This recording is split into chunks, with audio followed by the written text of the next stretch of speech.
Hola a todos. Bueno, vamos a terminar con la parte de análisis de fotografía de la que veníamos hablando. Como les había hablado en clase, vamos a retomar cuestiones que ya hemos visto.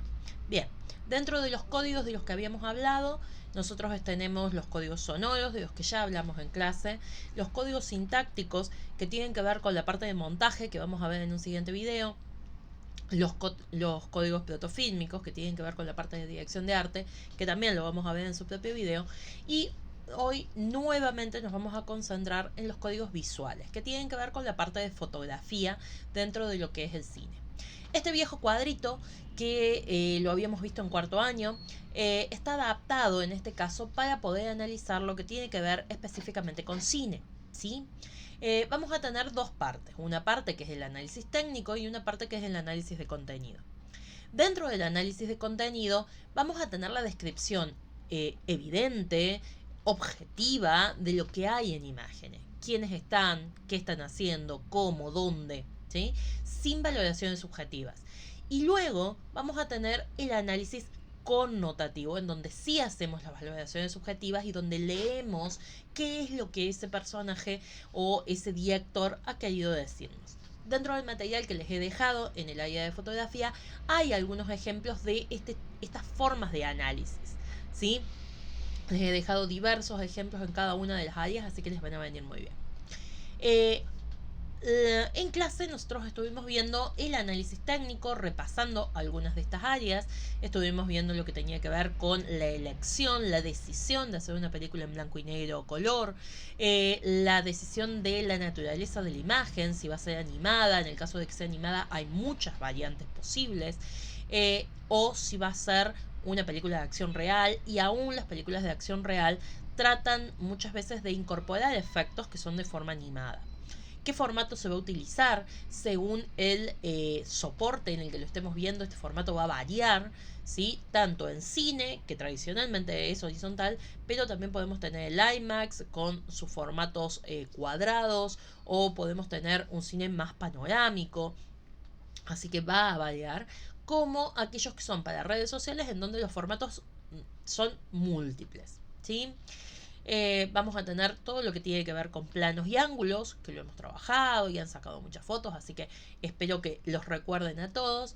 Todo lo que tenía que ver con reglas de composición, en donde la regla de la mirada o la regla de los tercios, mejor dicho, es la principal y la básica. De ahí salen un montón de otras reglas y además hay otras posibilidades de composición, que les he dejado un video, un material muy bueno que va recorriendo con ejemplos cinematográficos las múltiples formas de composición que pueden tener. Ahora nos vamos a centrar en ese tema de composición, ¿sí? Esto lo estuvimos hablando en el aula, pero quiero retomarlo un poquito. Todo lo que tiene que ver con cómo organizamos el encuadre para poder comunicar las ideas, cada cosa que el director de fotografía y todo su equipo deciden poner dentro del encuadre tiene un sentido. Las cosas no están porque sí, ¿sí? Hay una razón para elegirlo. Así como en un video como este hay una razón para que deje la biblioteca atrás y no ponga la cocina de mi casa, ¿sí? Sino que quiero proyectar una imagen que tiene que ver con lo académico. Entonces, todas esas razones van a estar acompañando continuamente lo que nosotros estemos trabajando. Eh, Vamos a tener distintas formas de composición que se pueden utilizar, y esas son un poco las que les he dejado aquí marcadas, ¿sí?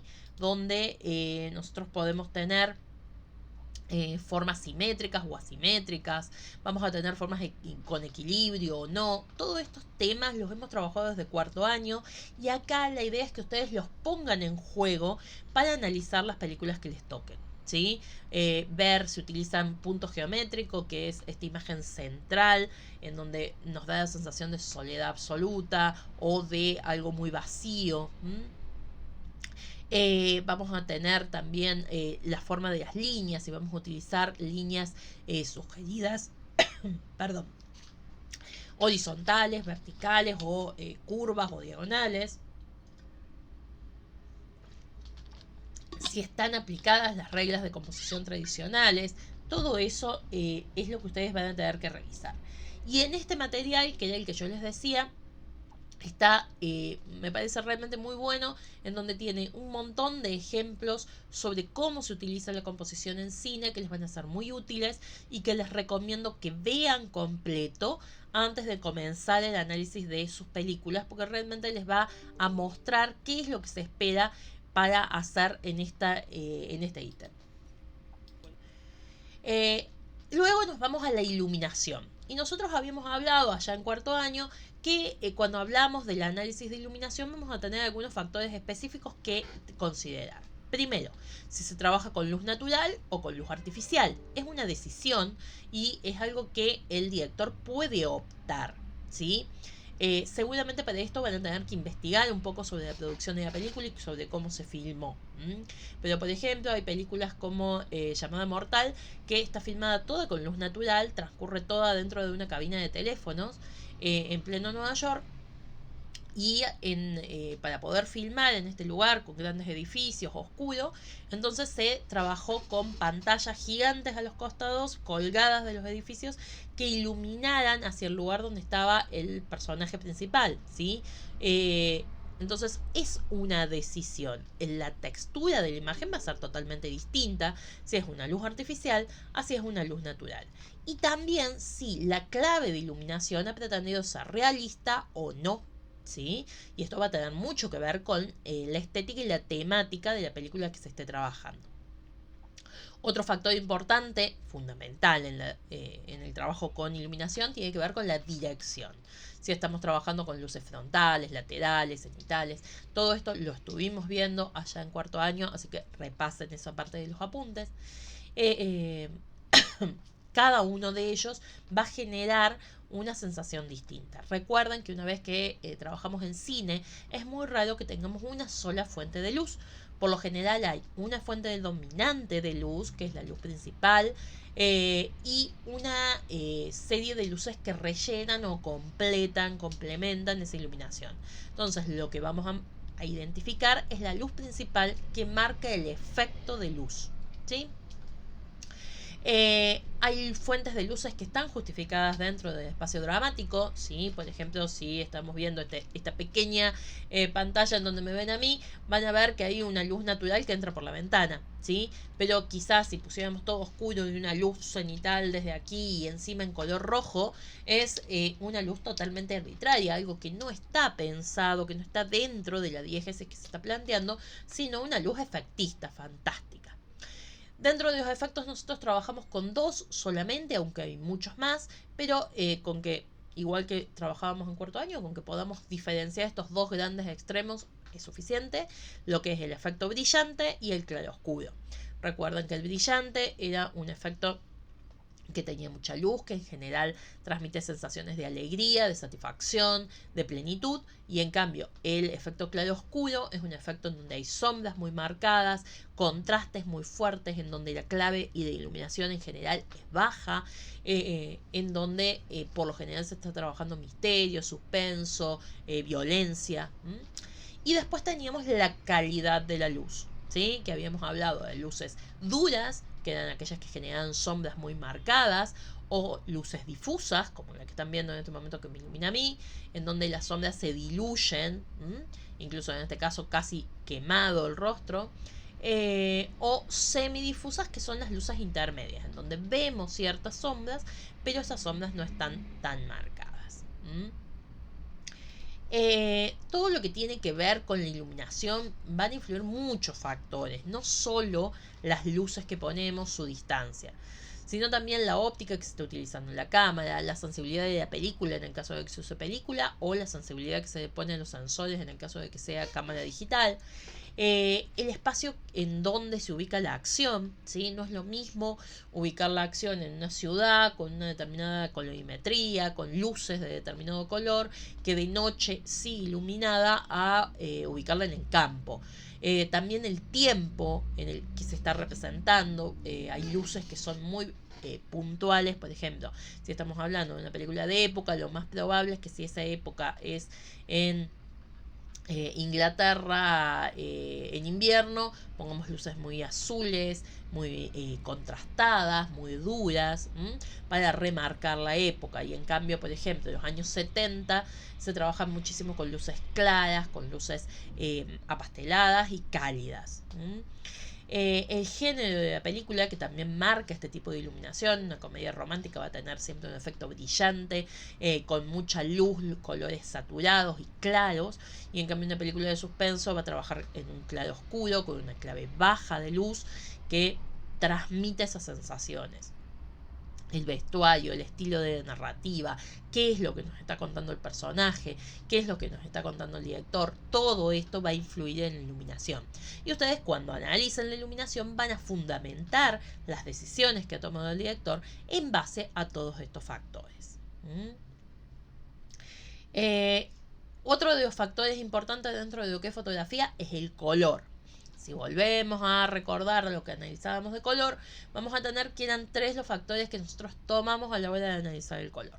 Por un lado teníamos el tono, que es específicamente qué colores están presentes en la imagen, o qué color, en el caso de ser un monocromo. La saturación, qué tanta mezcla tiene ese color con blancos o negros, aun cuando se trata de luces. Y el brillo, ¿sí? Que tiene que ver con la claridad o la oscuridad, la capacidad de reflejar luz que tiene un color. Un amarillo va a reflejar mucho más luz que un azul, por ejemplo. ¿Sí? Entonces esto nos va a generar una serie de contrastes, acá me he comido una palabra, o armonías, y los podemos clasificar en cálidos y fríos. Todo esto nos va a generar una forma de analizar la película. Les he dejado este cuadro en donde hay una simplificación bastante evidente de cómo se utilizan los colores para generar distintos efectos. Esto no significa que siempre en el 100% de los casos sea así. Hay muchas veces que se modifican según la forma en que lo hace el director, ya sea con ironía o con contrastes, ¿sí? Así que es una tabla de referencia. Se suelen utilizar así, pero puede haber casos en donde esto se contradiga. Pensando en colores claros que atraen la mirada, que le dan más fuerza a la imagen, junto con los cálidos que dan más proximidad y dan sensaciones de mucha vida, de mucha energía. En cambio, los colores fríos nos generan esas atmósferas lejanas para darnos un personaje que no se vincula tanto. Uy, disculpen. A ver, ahí está. Ya está entrando mi calendario para saber que tengo otras cosas que hacer. Bien. Todo lo que tiene que ver con colores que contrastan muy fuertemente, en donde vamos a ver efectos en donde se destaque un sujeto a partir del contraste con su contexto, ya sea a través de una iluminación puntual en un determinado sujeto o de colores que lo contrasten mucho con su fondo. Los tonos altos, que son aquellos más iluminados, aquellos que transmiten mucha luz, como los amarillos, los rosas, los colores pasteles, ¿sí?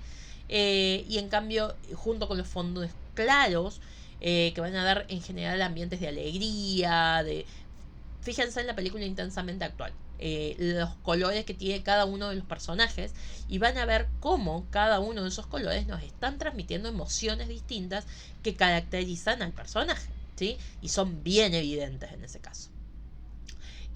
También con los fondos oscuros, que por el contrario hacen que los objetos se pierdan en ese fondo, que pierda importancia en su conjunto, ¿sí?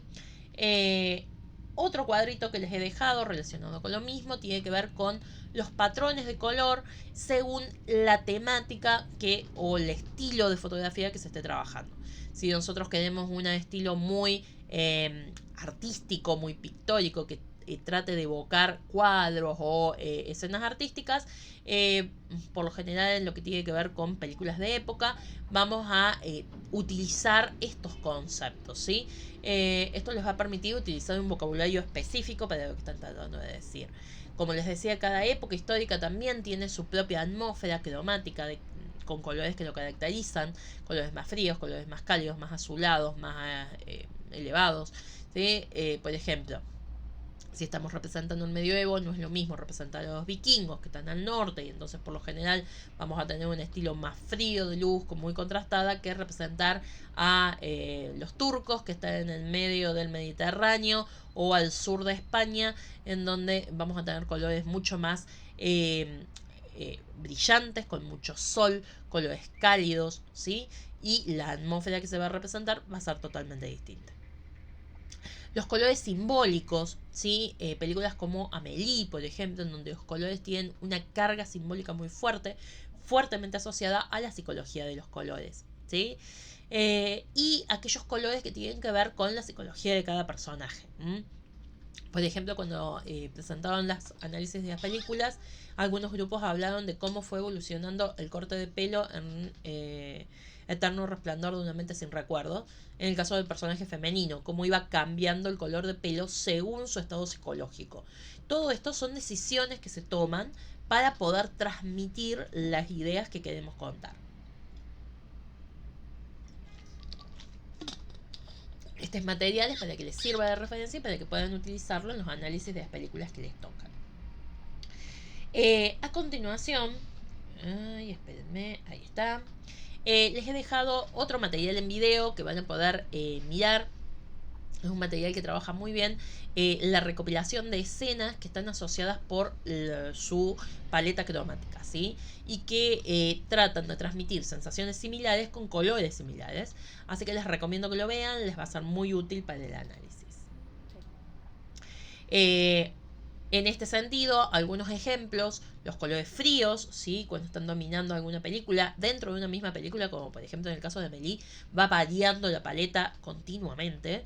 Este es un momento en el que el personaje está mirando una película y por eso ha sido representada con colores azules. Incluso ella en ese momento está un poco distante de sí misma, pero después vamos a ver que cambia hacia colores muy cálidos, ¿sí? Las películas de acción, que también suelen ser películas en donde se utilizan mucho los colores fríos, o las películas de suspenso, ¿sí?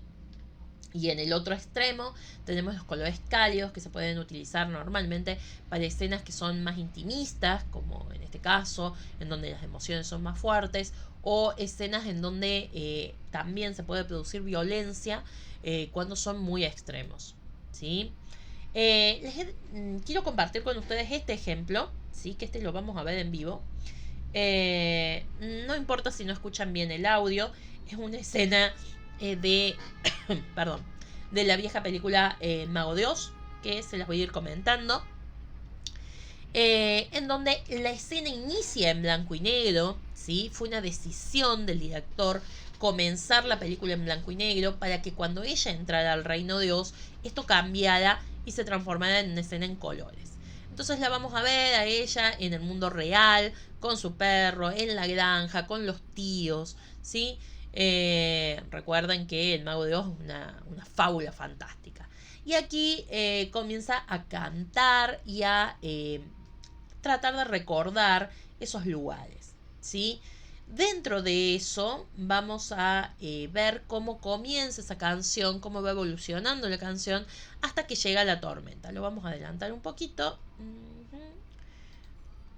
Y cuando llega la tormenta, bien, bien, lo elegí mal a la escena. Esta no era. Bueno, la dejo corregida para que ustedes vean.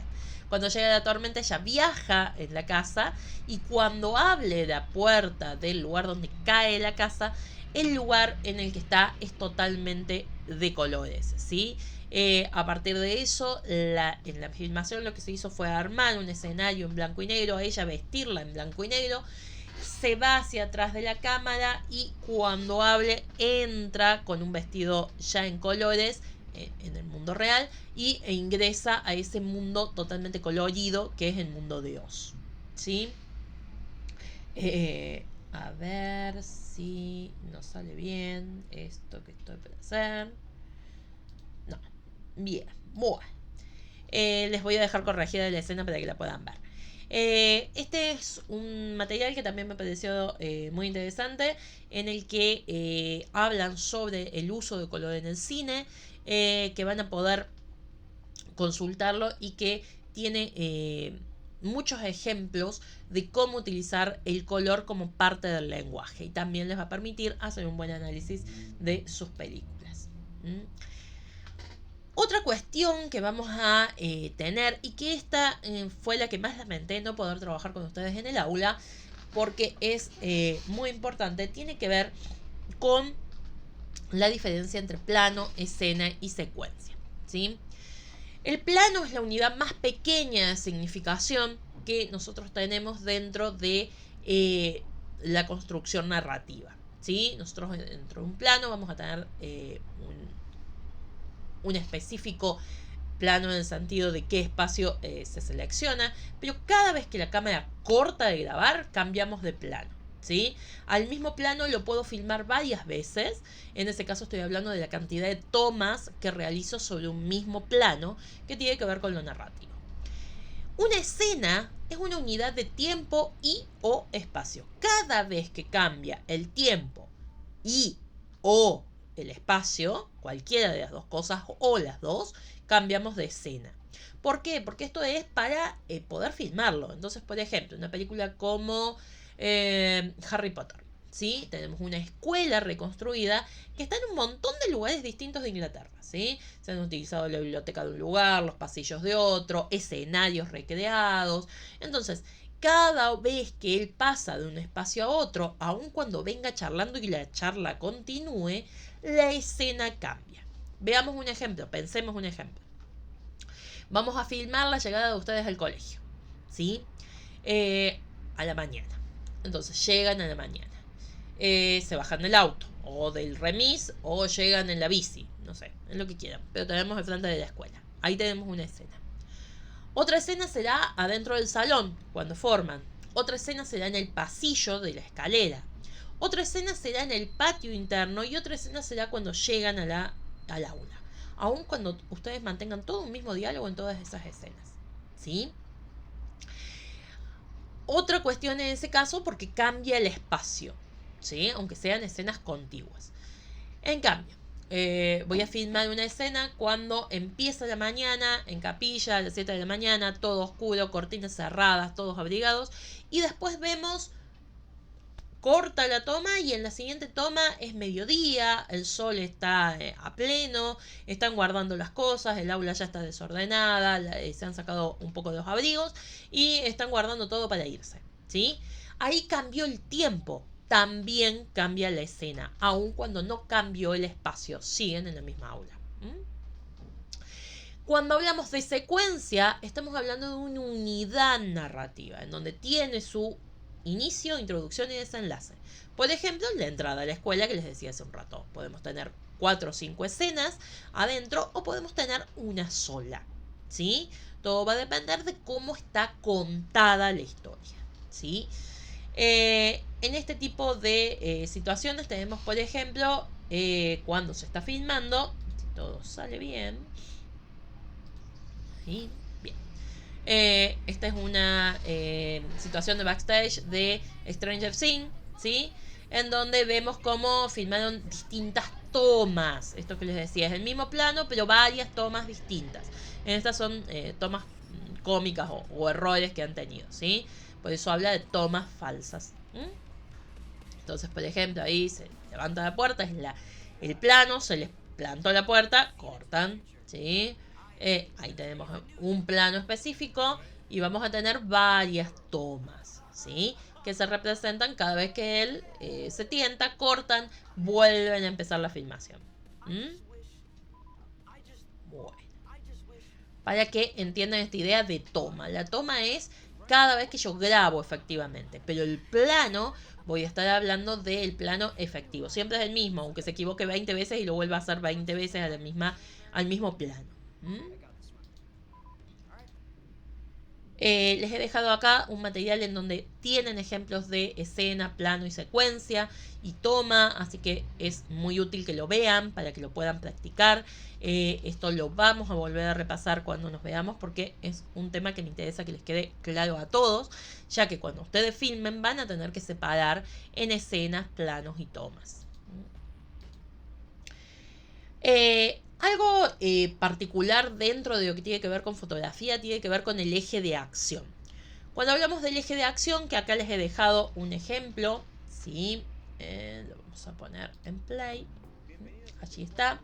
En donde tenemos un personaje que habla con otro. Entonces se establece entre ellos dos un eje de acción, una línea, ¿sí? La cámara va a poder trabajar dentro de 180 grados. Yo decido de qué lado.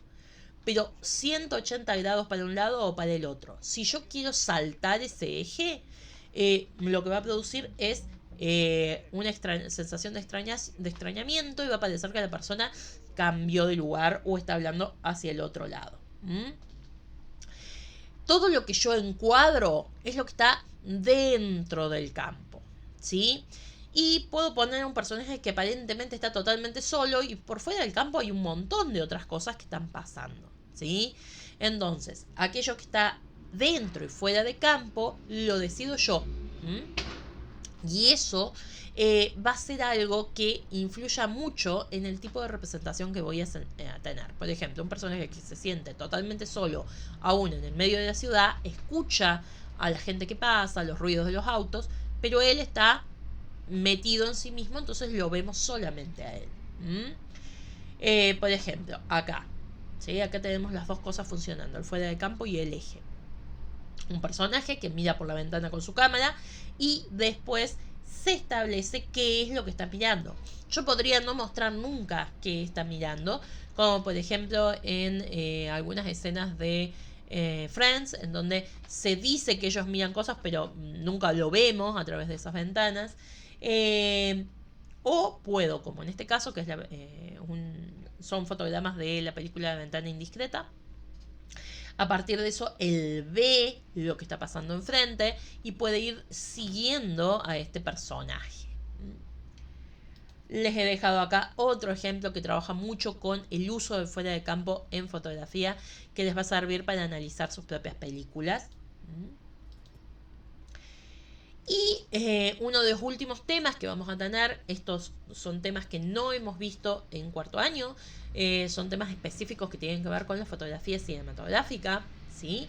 Es el de focalización. Cuando hablamos de focalización estamos diciendo desde dónde estoy narrando la historia. Si bien todo el guión yo lo puedo narrar desde alguien en particular, las tomas en particular también las puedo distribuir en quién está mirando. ¿Sí? Vamos a tener planos objetivos, que son los típicos planos en donde una cámara se pone desde afuera y mira lo que está pasando adelante, o planos subjetivos, que son los planos de los personajes que están mirando algo. En este caso es de una de las películas que ustedes analizaron, Perros de la Calle. Es un plano muy típico de Tarantino, desde adentro del auto que mira a los personajes. Ahí adentro había un personaje, ¿sí? Y lo que vemos es su subjetiva. Cómo miraba. Les he dejado también una serie de ejemplos sobre planos subjetivos, así que les recomiendo que los miren, ¿sí? Después tenemos todo lo que tiene que ver con los movimientos de cámara. Vamos a tener movimientos que son aquellos que están dentro de la propia narración, en donde yo pongo la cámara está quieta, pero por delante se van a mover los personajes o los sujetos o lo que esté pasando delante de la cámara. También vamos a tener, eso va a ser el movimiento que tiene que ver con el interior del plano, ¿sí? Pero también vamos a tener otros tipos de movimientos que son los de la propia película. La película, para poder registrar, se está moviendo, ¿sí? O los equipos. Tenemos el diafragma continuamente en movimiento, el obturador cerrándose para poder tomar cada una de esas fotos. Y después vamos a tener los movimientos de cámara, que son los que más nos interesan en este caso, y la ilusión de movimiento que nos da el montaje. Esto lo vamos a hablar específicamente en el video de montaje. Ahora nos vamos a centrar en principalmente lo que tiene que ver con los movimientos de cámara. Acá algunos ejemplos de movimiento dentro del cuadro. Estos son todos cuadros fijos en donde, por ejemplo, hay un baile, ¿sí? O una cámara fija que ve correr a este personaje arriba del caballo. Entonces hay un movimiento interno que puede ir de un lado a otro del plano. Dentro de lo que son los movimientos de cámara, que son los que en este momento más nos interesan, vamos a tener el zoom, ¿sí? Que es este acercamiento que yo puedo generar de forma óptica hacia un sujeto, ¿sí? O puedo tener movimientos físicos de la cámara. En general, los movimientos físicos de la cámara van a ser tres. Vamos a tener las panorámicas, ¿sí? Las panorámicas son los movimientos desde el eje, la cámara está en un trípode o está en mano. Por ejemplo, vamos a hacer con el celu. Yo estoy filmando y muevo la cámara hacia un costado o hacia el otro, pero desde el mismo lugar. Eso puede ser en vertical, en horizontal o en diagonal. En cambio, el traveling es cuando yo pongo la cámara en un lugar y la desplazo en el espacio, ¿sí? Me muevo y con ello cambia toda la perspectiva de lo que se está capturando, y también puede ser en vertical, en horizontal o en diagonal. Cuando yo combino una panorámica con un traveling, tengo una trayectoria, ¿sí? Hay miles de recursos para hacer estos movimientos hoy por hoy. Steadicam, grúas, drones, hay de todo. Pero los movimientos siguen siendo estos. En el dron, por ejemplo, vamos a tener una cámara que puede moverse para un lado y para el otro, para arriba y para abajo, haciendo una panorámica. Y a su vez el dron se desplaza haciendo un traveling, ¿sí? Como combina las dos cosas, puede hacer muy fácilmente lo que son los movimientos de trayectoria, ¿sí? Y hoy por hoy se están utilizando muchísimo para filmar. Los movimientos, ¿para qué pueden servir los movimientos de cámara? Para reencuadrar cuando el personaje se mueve y volver a tener la composición correcta que yo necesito. Para subrayar un detalle, muevo la cámara y muestro, por ejemplo, el detalle de la llave que se olvidó cuando salió de la casa y que no va a poder entrar a donde sea que vaya. Para mostrar un espacio que es interesante o que va a influir en las decisiones que toma un personaje. Por ejemplo, un personaje mira por una ventana, lo vemos que rezonga y sale. Movemos la cámara y mostramos qué es lo que él estaba viendo, ¿sí? Para vincular dos personajes que se miran o que van a establecer algún tipo de relación, ¿sí? Entonces muevo la cámara de un lugar hacia el otro. Para establecer elipsis o paralelismos, en este caso ya son movimientos de cámara un poquito más significativos y pueden ser muy originales, ¿sí? Y también para dar ritmo a la acción cuando es muy estática. Les he dejado acá un material con una serie de ejemplos de movimientos de cámara. Son todos materiales muy cortos, así que les recomiendo que los miren porque esos son los ejemplos que nos estarían faltando en esta clase virtual que estamos trabajando. Y finalmente les dejé acá un ejemplo de un análisis de una película, un análisis completo de una escena desde la fotografía, ¿sí? Acá se trata de Bastardos sin Gloria, de Tarantino, es de Zepfilm. Hemos visto mucho de Zepfilm, pero este análisis sería lo esperable que ustedes logren hacer con sus películas. Yo les voy a pedir que en esa película la analicen en forma general y tomen una o dos escenas que sean las más significativas, en donde se vean más recursos puestos en juego y puedan hacer un análisis de este tipo sobre esa escena o película. Pueden proyectar la escena y hacer el análisis oralmente ese día, o pueden escribir, también deben escribirlo, eso sí o sí, no importa cómo lo presenten ese día, o pueden grabar, ¿sí?, la explicación y proyectar el video, también es válido. Bien, hasta aquí lo que hemos trabajado de fotografía. Traté de hacerlo lo más corto posible, pero es importante que miren los ejemplos para poder completar el análisis de sus películas. Se espera un trabajo de profundidad en la reflexión sobre el uso de la fotografía en las películas que han trabajado. Ya han visto el guión, ya conocen la película, así que concéntrense en el aspecto que tienen que ver específicamente con la fotografía, que es muy importante en este caso, ¿sí?